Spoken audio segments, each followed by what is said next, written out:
Hi നമസ്കാരം, ഞാൻ Mubarak CJ. Free Meta add series കോഴ്സിന്റെ പുതിയൊരു വീഡിയോയിലേക്ക് എല്ലാവർക്കും സ്വാഗതം. അപ്പോൾ ഇന്നത്തെ വീഡിയോയിൽ നമ്മൾ നോക്കാൻ പോകുന്നത് എങ്ങനെ നമുക്ക് മെറ്റ ആഡ്സ് മാനേജർ സെറ്റപ്പ് ചെയ്യാന്നുള്ളതാണ്. കഴിഞ്ഞ വീഡിയോയിൽ എന്താണ് Meta ads manager, boost post എന്താണെന്നുള്ളതൊക്കെ നോക്കി. അതിന് മുമ്പ് നമ്മൾ മെറ്റ ബിസിനസ് സ്യൂട്ട് എന്താണെന്നുള്ളത്, അതായത് ബേസിക് ആയിട്ടുള്ള എല്ലാ കാര്യങ്ങളും തന്നെ നമ്മൾ കവർ ചെയ്ത് കഴിഞ്ഞു. ഇനി കുറച്ചും കൂടി അഡ്വാൻസ് ലെവലിലേക്ക് നമ്മൾ കടന്നുകൊണ്ടിരിക്കുകയാണ്. അപ്പോൾ ഇന്നത്തെ വീഡിയോയിൽ മെറ്റ ആഡ്സ് മാനേജർ എങ്ങനെ സെറ്റപ്പ് ചെയ്യാന്നുള്ളതാണ് നോക്കുന്നത്. അപ്പോൾ നിങ്ങൾ ഈ വീഡിയോ സീരീസ് നിങ്ങൾ ആദ്യമായിട്ടാണ് കാണുന്നത് എന്നുണ്ടെങ്കിൽ നിങ്ങൾക്ക് ഇതിൻ്റെ മുമ്പുള്ള വീഡിയോകളൊക്കെ ലഭിക്കാൻ വേണ്ടിയിട്ട് അതിൻ്റെ ഒരു പ്ലേലിസ്റ്റ് ആയിട്ട് ഞാൻ സെറ്റപ്പ് ചെയ്തിട്ടുണ്ട്. അതിൽ ലിങ്ക് ഞാൻ താഴെ ഡിസ്ക്രിപ്ഷനിൽ കൊടുക്കാം. ഡിജിറ്റൽ മാർക്കറ്റിംഗ് റിലേറ്റഡ് ആയിട്ടുള്ള വീഡിയോകൾ നിങ്ങൾ ഇഷ്ടപ്പെടുന്ന ഒരാളാണെന്നുണ്ടെങ്കിൽ തീർച്ചയായിട്ടും നിങ്ങൾക്ക് ഈ ഒരു ചാനൽ സബ്സ്ക്രൈബ് ചെയ്യാവുന്നതാണ്. നിങ്ങൾക്ക് ഈ ഒരു വീഡിയോ യൂസ്ഫുൾ ആയി തോന്നുന്നുണ്ടെങ്കിൽ തീർച്ചയായിട്ടും താഴെ മെറ്റ എന്ന് കമൻറ്റ് ചെയ്യാനും മറക്കരുത്. അപ്പോൾ നമുക്ക് എങ്ങനെ മെറ്റ ആഡ്സ് മാനേജർ സെറ്റപ്പ് ചെയ്യാമെന്ന് നോക്കാം. അപ്പോൾ അതിന് മുമ്പ് ഞാൻ കുറച്ച് കാര്യങ്ങൾ നിങ്ങളോട് പറയാം. മെറ്റ ആഡ്സിൽ നമുക്ക് ആഡ്സ് മാനേജർ നമുക്ക് രണ്ട് രീതിയിൽ ലഭിക്കും. അതായത് ഒന്ന് പേഴ്സണൽ ആഡ്സ് മാനേജർ എന്ന് പറയും, മറ്റൊന്ന് ബിസിനസ് ആഡ്സ് മാനേജർ എന്നുള്ളത് പറയും. ഇത് രണ്ടും തമ്മിലുള്ള പ്രധാനപ്പെട്ട മാറ്റം, നിങ്ങൾക്ക് ഫേസ്ബുക്ക് അക്കൗണ്ട് ക്രിയേറ്റ് ചെയ്യുന്ന സമയത്ത് നിങ്ങൾക്ക് ഒരു പേഴ്സണൽ ആഡ് അക്കൗണ്ട് കിട്ടും. ഇത് നിങ്ങളുടെ അക്കൗണ്ടിൻ്റെ പേരിലായിരിക്കും ഉണ്ടാവുക. അതായത് നിങ്ങളുടെ പേര്, ഇപ്പോൾ അതായത് എക്സാമ്പിളായിട്ട് പറയുകയാണെങ്കിൽ എൻ്റെ പേര് മുബാറക് എന്നാണെന്നുണ്ടെങ്കിൽ എൻ്റെ പേരിലായിരിക്കും ആഡ് അക്കൗണ്ടിൻ്റെ പേരുണ്ടായിരിക്കും. അതായത് മുബാറക് എന്നായിരിക്കും ആഡ് അക്കൗണ്ടിൻ്റെ പേരുണ്ടായിരിക്കും. ഇത് നിങ്ങൾക്ക് ഒരു ഇനീഷ്യൽ സ്റ്റേജിലൊക്കെ നിങ്ങൾക്ക് ഈ ഒരു ആഡ്സ് മാനേജർ ഉപയോഗിക്കാവുന്നതാണ്. നിങ്ങൾ കുറച്ചും കൂടെ മുന്നോട്ട് പോകുന്ന സമയത്ത്, നിങ്ങൾ കുറച്ചും കൂടെ അഡ്വാൻസ്ഡ് ആയിട്ടുള്ള രീതിയിലൊക്കെ പല കാര്യങ്ങളും ചെയ്യുന്ന സമയത്തോ അതല്ലെങ്കിൽ നിങ്ങളുടെ സ്ഥാപനത്തിൻ്റെ പേരിലേക്കൊക്കെ പോകുന്ന സമയത്ത്, മറ്റൊരാളെ ആഡ് മാനേജ് ചെയ്യാനൊക്കെ ഏൽപ്പിക്കുന്ന സമയത്ത് നിങ്ങൾക്ക് ചിലപ്പം നിങ്ങളുടെ ബിസിനസ്സിൻ്റെ പേരിൽ ഒരു ആഡ് മാനേജർ ഉണ്ടായിക്കഴിഞ്ഞാൽ നല്ലതായിരിക്കും എന്നുള്ളത് നിങ്ങൾക്ക് തോന്നും. ഇതിൽ കുറച്ചും കൂടെ ബെനിഫിറ്റ് ആയിട്ടുള്ള കാര്യങ്ങളുണ്ട്, അത് ഞാൻ മുന്നോട്ട് പോകുമ്പോൾ പറയാം. അപ്പോൾ അങ്ങനെ വരുന്ന സമയത്ത് നിങ്ങൾക്ക് എന്ത് ചെയ്യാം, വേറൊരു ആഡ്സ് മാനേജർ ക്രിയേറ്റ് ചെയ്യാൻ നിങ്ങൾക്ക് ബിസിനസ് മാനേജർ വഴി സാധിക്കും. പല ആളുകളും ഫസ്റ്റിൽ തന്നെ നിങ്ങൾക്ക് ഇതിനെപ്പറ്റി കൂടുതൽ നോളജ് ഒന്നും ഇല്ലാത്ത സമയത്ത് ആഡ് റൺ ചെയ്യുന്ന സമയത്ത് ഈ ആഡ് അക്കൗണ്ട് ഡിസേബിൾ ആയിട്ടുണ്ടാവും. അതായത് ഈ പേഴ്സണൽ ആഡ് അക്കൗണ്ട് ഡിസേബിൾ ആയി പോയിട്ടുണ്ടാവും. പിന്നെ അവർ ചെയ്യുന്നത് വേറൊരു ഫേസ്ബുക്ക് അക്കൗണ്ട് ഉണ്ടാക്കിയിട്ട് അത് ത്രൂ ചെയ്യുന്ന ഒരു മെത്തേഡാണ് പല ആളുകളും ചെയ്യാറുള്ളത്. എന്നാൽ ഇതിൻ്റെ ആവശ്യമില്ല. പകരം നിങ്ങൾക്ക് എന്ത് ചെയ്യാം, ഒരു ബിസിനസ് മാനേജർ അക്കൗണ്ട് ക്രിയേറ്റ് ചെയ്തിട്ട് അത് ത്രൂ നിങ്ങൾക്ക് ആഡ് അക്കൗണ്ട് ക്രിയേറ്റ് ചെയ്യാവുന്നതാണ്. അപ്പോൾ നമ്മൾ വരുന്ന വീഡിയോയിൽ നമ്മൾ എങ്ങനെ ബിസിനസ് മാനേജർ ക്രിയേറ്റ് ചെയ്യാം, അതിലൂടെ എങ്ങനെ ആഡ് അക്കൗണ്ട് ക്രിയേറ്റ് ചെയ്യാം തുടങ്ങിയിട്ടുള്ള കാര്യങ്ങളെല്ലാം തന്നെ കവർ ചെയ്യുന്നുണ്ട്. അപ്പോൾ ഇന്നത്തെ വീഡിയോയിൽ ആഡ്സ് മാനേജർ എങ്ങനെ നമുക്ക് ഉപയോഗിക്കാം, ആഡ്സ് മാനേജർ എന്ന് പറഞ്ഞ ഓപ്ഷൻ എവിടെയാണ് നമുക്ക് ഫേസ്ബുക്കിൽ ലഭിക്കുക തുടങ്ങിയിട്ടുള്ള കാര്യങ്ങളും, ഇതിൽ പേയ്മെൻറ്റ് എങ്ങനെ സെറ്റപ്പ് ചെയ്യാം, അതേപോലെ തന്നെ ബിസിനസ് ഡീറ്റെയിൽസുകളൊക്കെ എങ്ങനെ എൻ്റർ ചെയ്യാം തുടങ്ങിയിട്ടുള്ള കാര്യങ്ങളും, ഇതിലേക്ക് എങ്ങനെ പെർമിഷൻ ആഡ് ചെയ്ത് കൊടുക്കാം, എല്ലാ കാര്യങ്ങളും തന്നെ ഈ ഒരു വീഡിയോയിൽ നമ്മൾ കവർ ചെയ്യുന്നുണ്ട്. അപ്പോൾ എങ്ങനെ നമുക്ക് ഒരു ആഡ്സ് മാനേജർ സെറ്റപ്പ് ചെയ്യുക എന്നുള്ളത് നോക്കാം. അപ്പോൾ എങ്ങനെ ആഡ്സ് അക്കൗണ്ട് ഫസ്റ്റിൽ സെറ്റപ്പ് ചെയ്യുക എന്നുള്ളത് നോക്കാം. അപ്പോൾ അതിന് വേണ്ടിയിട്ട് നിങ്ങൾ എന്ത് ചെയ്യുക, ആദ്യം നിങ്ങൾ ഫേസ്ബുക്ക് അക്കൗണ്ട് ലോഗിൻ ചെയ്യുക. ഫേസ്ബുക്ക് അക്കൗണ്ട് ലോഗിൻ ചെയ്തതിന് ശേഷം നിങ്ങൾ പേജിലേക്ക് സ്വിച്ച് ചെയ്യുക. അപ്പോൾ നിങ്ങൾ പേജിലാണോ അക്കൗണ്ടിലാണോ എന്ന് മനസ്സിലാവാൻ വളരെ ഈസിയാണ്. അപ്പോൾ നിങ്ങൾ പേജിലല്ല അക്കൗണ്ടിലാണെന്നുണ്ടെങ്കിൽ സൈഡിൽ ഇതുപോലെ ആയിരിക്കും വരിക. അപ്പോൾ അതായത് നിങ്ങൾക്ക് കാണാൻ പറ്റും ഫ്രണ്ട്സ്, മെമ്മറീസ്, ഗ്രൂപ്പ്സ് ഒക്കെ ആയിരിക്കും കാണാം. മറിച്ച് നിങ്ങളത് പേജിലേക്ക് സ്വിച്ച് ചെയ്യുന്ന സമയത്ത്, ഇപ്പോൾ ഞാൻ ഈ ഒരു പേജിലേക്ക് സ്വിച്ച് ചെയ്തു. ഈ പേജിലേക്ക് സ്വിച്ച് ചെയ്യുന്ന സമയത്ത് ഇവിടെ കാണാൻ പറ്റും പ്രൊഫഷണൽ ഡാഷ്ബോർഡ്, ആഡ്സ് മാനേജർ എന്ന് പറഞ്ഞിട്ടുള്ള ഈ ഒരു ഓപ്ഷൻ ആയിരിക്കും വരിക. അപ്പോൾ ഇങ്ങനെയാണ് പെട്ടെന്ന് നമുക്ക് മനസ്സിലാക്കാൻ പറ്റുക. എന്നിട്ട് നിങ്ങൾ എന്ത് ചെയ്യുക, അവിടെ ആഡ്സ് മാനേജർ എന്ന് പറയുന്നതിൽ ക്ലിക്ക് ചെയ്യുക. ഞാൻ ഓപ്പൺ ന്യൂ ടാബാണ് കൊടുക്കുന്നത്, നിങ്ങൾ അതിന് മുകളിൽ ക്ലിക്ക് ചെയ്താലും മതി. നമുക്കൊരു ഫേസ്ബുക്ക് പേജ് അല്ലെങ്കിൽ ഫേസ്ബുക്ക് അക്കൗണ്ട് ക്രിയേറ്റ് ചെയ്താൽ മതി. ഫേസ്ബുക്ക് പേജിൽ ഫേസ്ബുക്ക് അക്കൗണ്ട് ക്രിയേറ്റ് ചെയ്യുന്ന സമയത്ത് നമുക്ക് ഓട്ടോമാറ്റിക്കലി ഒരു പേഴ്സണൽ ആഡ് അക്കൗണ്ട് ക്രിയേറ്റ് ആവും. നമ്മൾ പേഴ്സണൽ ആഡ് അക്കൗണ്ട് എന്നാണ് അതിനകത്ത് പറയാം. അപ്പോൾ നിങ്ങൾ ആ ഒരു പേഴ്സണൽ ആഡ് അക്കൗണ്ട് വെച്ചിട്ടും വെച്ചിട്ട് നിങ്ങൾക്ക് എന്ത് ചെയ്യാൻ പറ്റും, ആഡ് കാര്യങ്ങളൊക്കെ ചെയ്യാൻ പറ്റും. സാധാരണ ഒരു ആഡ് അക്കൗണ്ട് പോലെ തന്നെയാണ് ആ ആഡ് അക്കൗണ്ട്. ഈ ബിസിനസ് ആഡ് അക്കൗണ്ട് ഞാൻ നേരത്തെ പറഞ്ഞു, ഇൻട്രോയിൽ ഞാൻ ബിസിനസ് ആഡ് അക്കൗണ്ടിൻ്റെ ഒരു കാര്യം പറഞ്ഞു. അതെന്താണെന്ന് വെച്ച് കഴിഞ്ഞാൽ, ഇപ്പോൾ നിങ്ങൾക്ക് ബിസിനസ് മാനേജർ ഉണ്ടെങ്കിൽ അതിൻ്റെ ഉള്ളിൽ മൾട്ടിപ്പിൾ ആയിട്ടുള്ള ആഡ് അക്കൗണ്ടുകൾ ക്രിയേറ്റ് ചെയ്യാനൊക്കെ സാധിക്കും. ഇപ്പോൾ നിങ്ങൾ വലിയ രീതിയിൽ നല്ല സ്കെയിൽ ചെയ്യുന്ന രീതിയിലുള്ള ക്യാമ്പയിനുകളൊക്കെ ചെയ്യാണ്, മൾട്ടിപ്പിൾ ആയിട്ടുള്ള ക്യാമ്പയിനുകളൊക്കെ ചെയ്യുന്ന സമയത്ത് നമ്മൾ എന്ത് ചെയ്യും, ഒന്നിൽ കൂടുതൽ ആഡ് അക്കൗണ്ടുകൾ ക്രിയേറ്റ് ചെയ്തിട്ട് ഒരുപാട് ക്യാമ്പയിൻസ് റൺ ചെയ്യും. പല ആഡ് അക്കൗണ്ടുകളിൽ നിന്നും മൾട്ടിപ്പിൾ ആയിട്ടുള്ള ക്യാമ്പയിനുകൾ റൺ ചെയ്തുകൊണ്ടിരിക്കും. അതെന്തിനാണെന്ന് വെച്ചാൽ, ഇൻ കേസ് എന്തെങ്കിലും കാരണവശാൽ നമുക്ക് ആഡ് അക്കൗണ്ടിന് എന്തെങ്കിലും സംഭവിക്കുക, അതല്ലെന്നുണ്ടെങ്കിൽ നമുക്ക് ഈ ബഡ്ജറ്റ് കൂടുതൽ ഒരേ ആഡ് അക്കൗണ്ടിൽ സ്പെൻഡ് ചെയ്യുന്ന സമയത്ത് പല പ്രശ്നങ്ങളൊക്കെ വരും. ആ ഒരു പ്രശ്നങ്ങൾ ഒഴിവാക്കാനും വിവിധ തരത്തിലുള്ള ഓഡിയൻസിനെ ടാർഗറ്റ് ചെയ്യാനും പിന്നെ കുറച്ച് എറേഴ്സുകളൊക്കെ കൂടുതൽ വരും. ഞാനിപ്പോൾ ഈ പറയുന്ന കാര്യം വെച്ചാൽ, ഇപ്പോൾ ഡെയിലി ഇപ്പോൾ നിങ്ങളൊരു 25,000 30,000 ഒക്കെ എമൗണ്ട് സ്പെൻഡ് ചെയ്യുന്ന കേസിലാണ് കേട്ടോ. അപ്പോൾ ഞാനത് അറിഞ്ഞിരിക്കാൻ വേണ്ടിയിട്ട് നിങ്ങളോട് പറഞ്ഞത് മാത്രം. നമ്മളിപ്പം ഇതിലിപ്പം ഒരുവിധ ആളുകളൊക്കെ വളരെ ഒരു മിനിമലായിട്ടുള്ള ബഡ്ജറ്റിലായിരിക്കും ചെയ്യുക. അപ്പം നിങ്ങളെ കേസിൽ അങ്ങനെ പോകണ്ട. പക്ഷേ ഞാൻ ഈ ഒരു കാര്യം കവർ ചെയ്യുന്നത് നിങ്ങൾ പഠിക്കുന്ന അല്ലെങ്കിൽ സ്റ്റുഡൻസൊക്കെ ആണെന്നുണ്ടെങ്കിൽ, ഈ മേഖലയിൽ കടന്നു വരുന്ന ആഗ്രഹിക്കുന്ന ആളാണെന്നുണ്ടെങ്കിൽ അറിഞ്ഞിരിക്കാൻ വേണ്ടിയിട്ടാണ് ആ ഒരു കാര്യം ഞാൻ ഇതിൽ സൂചിപ്പിച്ചത്. അപ്പം ads manager personal ad account വെച്ചിട്ട് പ്രശ്നങ്ങളൊന്നുമില്ല. പേഴ്സണൽ ആഡ്സ് അക്കൗണ്ട് നിങ്ങൾക്ക് എന്ത് ചെയ്യുക, ബിസിനസ് മാനേജർ അക്കൗണ്ടിലേക്ക് ആഡ് ചെയ്ത് കൊടുക്കാം.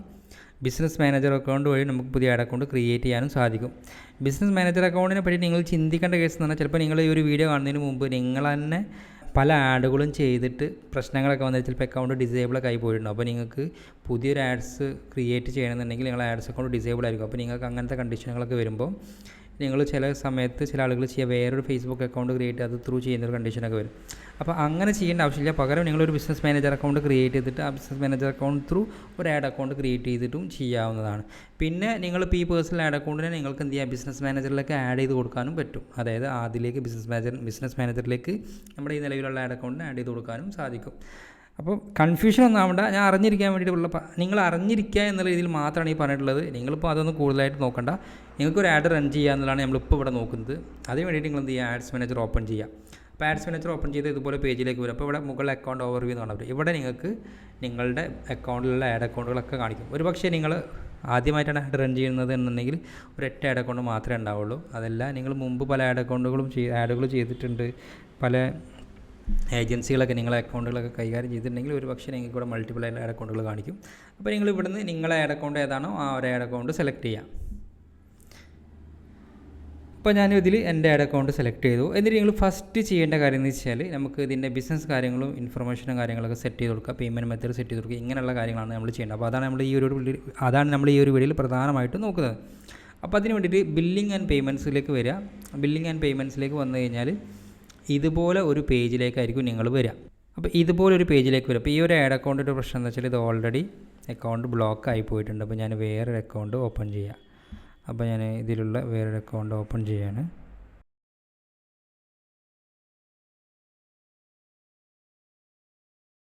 അപ്പോൾ ഞാൻ വേറൊരു അക്കൗണ്ട് ഓപ്പൺ ചെയ്തിട്ടുണ്ട്. അപ്പോൾ ഈ ഒരു ആഡ് അക്കൗണ്ടിൽ നിങ്ങൾക്ക് കാണാൻ പറ്റും. ഫസ്റ്റ് നമുക്കിവിടെ വന്നു കഴിഞ്ഞാൽ നമുക്ക് ആദ്യം ചെയ്യേണ്ട കാര്യങ്ങൾ എന്താ വെച്ചാൽ ബിസിനസ് ഇൻഫർമേഷൻ ആഡ് ചെയ്ത് കൊടുക്കുന്നത്. അപ്പോൾ ഏറ്റവും താഴേക്ക് സ്ക്രോൾ ചെയ്യുക. എന്നിട്ട് ഇവിടെ എന്ത് ചെയ്യുക, എഡിറ്റ് കൊടുത്തിട്ട് ഇവിടെ ചിലപ്പോൾ പ്ലെയിൻ ആയിരിക്കും, ഇപ്പോൾ ബ്ലാങ്ക് ആയിരിക്കും, ഇവിടെ നിങ്ങൾക്ക് ബ്ലാങ്ക് ആയിരിക്കും. അപ്പോൾ ഞാനിപ്പോൾ ഇതിൽ ഓൾറെഡി ഡീറ്റെയിൽസ് കാര്യങ്ങളൊക്കെ എൻ്റർ ചെയ്തിട്ടുണ്ട്, അതുകൊണ്ട് ഇങ്ങനെയുള്ളത്. അപ്പോൾ നിങ്ങൾ എന്ത് ചെയ്യുക, നിങ്ങളുടെ ബിസിനസ് ഇൻഫർമേഷൻ ഇവിടെ ആഡ് ചെയ്ത് കൊടുക്കുക, എന്നിട്ട് സേവ് കൊടുക്കുക. പിന്നീട് നിങ്ങൾ ചെയ്യേണ്ടത് ആഡ് പേയ്മെൻറ്റ് മെത്തേഡ് എന്ന് പറയുന്നതാണ്.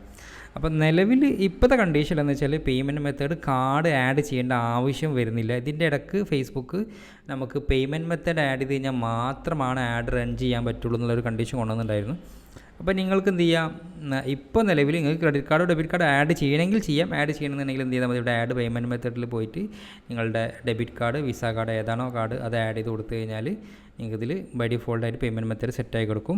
അപ്പോൾ നിങ്ങൾക്ക് ചില കേസുകളിൽ നമുക്ക് എന്ത് ചെയ്യും, ലിമിറ്റ് കിട്ടും. ത്രെഷോൾഡ് എന്നൊക്കെ പറയുന്ന പോലെ നമുക്ക് ഫേസ്ബുക്ക് ഒരു നിശ്ചിത എമൗണ്ട് ഒരു മാസത്തെ ഗ്യാപ്പിലൊക്കെ തരും. നിങ്ങൾക്ക് അങ്ങനെ വേണമെന്നുണ്ടെങ്കിൽ ഇവിടെ കാർഡ് ആഡ് ചെയ്ത് കൊടുക്കും. അപ്പോൾ ഇവിടെ കാർഡ് ആഡ് ചെയ്യണമെന്നില്ല. ഇപ്പോൾ നിങ്ങൾക്ക് നേരെ ആഡ് ഫണ്ട് ആഡ് ചെയ്ത് കൊടുത്തിട്ട് ആഡ് ഫണ്ട് എന്നുള്ളത് ക്ലിക്ക് ചെയ്തിട്ട് നിങ്ങൾക്ക് എത്ര ബഡ്ജറ്റാണോ വേണ്ടത് ആ ബഡ്ജറ്റ് ഇവിടെ എൻ്റർ ചെയ്ത് കൊടുക്കുക. അപ്പോൾ നിങ്ങൾക്ക് ഒരു 10,000 രൂപ നിങ്ങൾ എൻ്റർ ചെയ്യണമെന്നുണ്ടെങ്കിൽ 10,000 സെലക്ട് ചെയ്തിട്ട് നിങ്ങൾക്ക് UPI പേയ്മെൻറ്റ് സെലക്ട് ചെയ്യാം. അപ്പോൾ UPI സെലക്ട് ചെയ്ത് നേരെ നെക്സ്റ്റ് ക്ലിക്ക് ചെയ്യുക. നെക്സ്റ്റ് ക്ലിക്ക് ചെയ്ത് കഴിഞ്ഞാൽ നിങ്ങൾക്കൊരു QR കോഡ് ജനറേറ്റ് ആവും. എന്നിട്ട് നിങ്ങൾക്ക് എന്ത് ചെയ്യുക, ഗൂഗിൾ പേ ആ QR കോഡ് ത്രൂ പേയ്മെൻറ്റ് ചെയ്ത് കൊടുക്കാവുന്നതാണ്. അപ്പോൾ നിങ്ങൾക്ക് പേയ്മെൻറ്റ് ചെയ്ത് കഴിഞ്ഞാൽ നിങ്ങൾക്ക് ഇവിടെ പേയ്മെൻറ്റ് കാണിക്കും, എത്രയാണ് ബാലൻസ് എന്നുള്ളത് ഇവിടെ എത്രയാണ് ബാലൻസ് എന്നുള്ളത് ഇവിടെ കാണിക്കും. ഈ ഒരു ബാലൻസ് എന്ന് പറഞ്ഞാൽ നിങ്ങൾ കാർഡ് ആഡ് ചെയ്തിട്ടുണ്ടെങ്കിൽ കാർഡിൽ നിങ്ങൾക്ക് ത്രെഷോൾഡ് പോലുള്ള ഒരു മെത്തേഡ് ഉണ്ട്. അതായത് ഒരു മാസത്തിൻ്റെ ഉള്ളിൽ ഇത്ര രൂപ വരെ നിങ്ങൾക്ക് ക്രെഡിറ്റ് കാർഡൊക്കെ പോലെ ഇത്ര രൂപ വരെ നിങ്ങൾക്ക് സ്പെൻഡ് ചെയ്യുക. അത് ആ മാസം അവസാനമാകുമ്പോൾ ഫേസ്ബുക്ക് നമ്മളെ അക്കൗണ്ടിൽ നിന്ന് വലിക്കുകയാണ് ചെയ്യുക. അങ്ങനെ വരുന്ന ബാലൻസാണ് ഇവിടെ കാണിക്കുക കേട്ടോ. അപ്പോൾ അത് ക്ലിയർ ആയില്ല. പിന്നെ നിങ്ങൾക്ക് പേയ്മെൻറ്റ് ആക്ടിവിറ്റീസൊക്കെ നോക്കണമെന്നുണ്ടെങ്കിൽ, അതായത് എത്ര രൂപ കട്ടായി പോയിട്ടുണ്ട് അതിൻ്റെ ബില്ല് കാര്യങ്ങളൊക്കെ കിട്ടണമെന്നുണ്ടെങ്കിൽ നിങ്ങൾക്ക് ഇവിടുന്ന് കിട്ടും.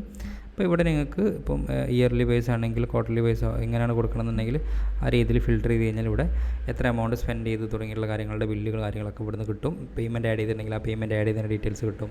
നിങ്ങൾക്ക് GST റിട്ടേൺ ചെയ്യണമെന്നുണ്ടെങ്കിൽ നിങ്ങൾ അവിടെ ആ ബിസിനസ് ഇൻഫർമേഷൻ കൊടുത്ത് GST കൊടുത്തിട്ടുണ്ടെങ്കിൽ ഈ ഒരു ബില്ല് ഡൗൺലോഡ് ചെയ്തിട്ട് നിങ്ങളുടെ ചാർട്ടേഡ് അക്കൗണ്ടിന് കൊടുക്കാവുന്നതാണ്. അപ്പോൾ ഈ രീതിയിലാണ് പേയ്മെൻറ്റ് ആക്ടിവിറ്റീസിൻ്റെ കാര്യങ്ങളൊക്കെ വരിക. അപ്പോൾ ഇത് വളരെ ഇമ്പോർട്ടൻ്റ് ആയിട്ടുള്ള ഒരു ഭാഗമാണ്. അപ്പോൾ ഇത് തീർച്ചയായിട്ടും നിങ്ങൾ അറിഞ്ഞിരിക്കണം. ഇതെല്ലാം തന്നെ സെറ്റ് ചെയ്യണം. പിന്നെ പല ആളുകളും ചോദിക്കാറുണ്ട്, ആഡ് ചെയ്യുന്നതിന് മുമ്പാണോ ഫണ്ട് ആഡ് ചെയ്യേണ്ടത്, ആഡ് ചെയ്തതിന് ശേഷമാണോ ഫണ്ട് ആഡ് ചെയ്യേണ്ടത്? ഫണ്ട് എന്ന് പറഞ്ഞാൽ നിങ്ങൾ ആദ്യം ഫണ്ട് ആഡ് ചെയ്യണം, എത്രയാണ് എമൗണ്ട് എന്നുള്ളത് ആഡ് ചെയ്യണം. അപ്പോൾ നിങ്ങൾ ആഡ് ചെയ്യുന്ന സമയത്ത് ശ്രദ്ധിക്കേണ്ട വേറൊരു കാര്യം എന്ന് വെച്ചാൽ നിങ്ങൾ ഒരു ദിവസം 2 ദിവസമായിട്ടുള്ള ഫണ്ട് ആഡ് ചെയ്യരുത്. പകരം നിങ്ങൾ ഒരു ആഴ്ചയ്ക്കുള്ള ഫണ്ട് ആഡ് ചെയ്യാനാണ് എപ്പോഴും നല്ലത്. അതല്ല, നിങ്ങൾക്ക് ഇനി ഒരു 3 ദിവസത്തേക്കുള്ള ഫണ്ടെങ്കിലും മിനിമം ആഡ് ചെയ്ത് വെക്കണം.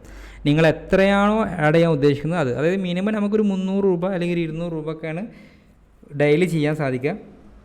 അപ്പോൾ മിനിമം എമൗണ്ടിൽ ചെയ്യരുത്. അപ്പോൾ കാരണം അതിൽ GST കൂടെ പോകുമ്പോൾ ചിലപ്പം നിങ്ങളുടെ പ്രൊഡക്റ്റിനും സർവീസിനെ ബേസ് ചെയ്തിട്ടായിരിക്കും ആ ഒരു ബഡ്ജറ്റ് എത്രത്തോളം ഉപയോഗപ്പെടുക എന്നുള്ളത്. അപ്പോൾ നിങ്ങൾ ട്രയൽ ആൻഡ് ടൈമിലൊക്കെ ചെറിയ ബഡ്ജറ്റിൽ ഉപയോഗപ്പെടുത്തുക, പിന്നീട് നിങ്ങൾ അതിൻ്റെ ബഡ്ജറ്റ് കൂട്ടിയിട്ട് കൊണ്ടുവരണം.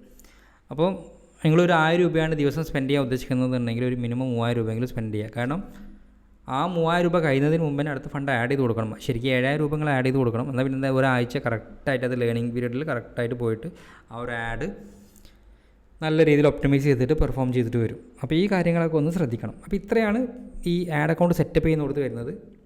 ഇപ്പോൾ പേയ്മെൻറ്റ് ആക്ടിവിറ്റി, പേയ്മെൻറ്റ് സെറ്റിങ്സിൽ ഫണ്ട് ആഡ് ചെയ്യുന്നതും കാർഡ് ആഡ് ചെയ്യുന്നതൊക്കെ ഞാൻ ഇപ്പോൾ പറഞ്ഞു.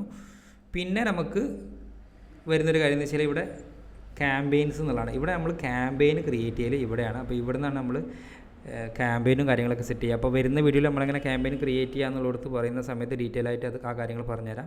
ആഡ്സ് മാനേജർ, അപ്പോൾ ഇതൊരു ആഡ് സെറ്റ് ചെയ്യാനുള്ള ആഡ്സ് മാനേജറിന് ബേസിക്കായിട്ട് ഇത്രയും കാര്യങ്ങളാണ് സെറ്റപ്പ് ചെയ്ത് വെക്കേണ്ടത്. പിന്നെ അടുത്ത വീഡിയോയിൽ നമുക്ക് എന്ത് ചെയ്യാം, ക്യാമ്പയിൻ എങ്ങനെ ക്രിയേറ്റ് ചെയ്യാമെന്ന് നോക്കാം. അപ്പോൾ ഇത്രയാണ് ഈ ഒരു വീഡിയോയിലുള്ളത്.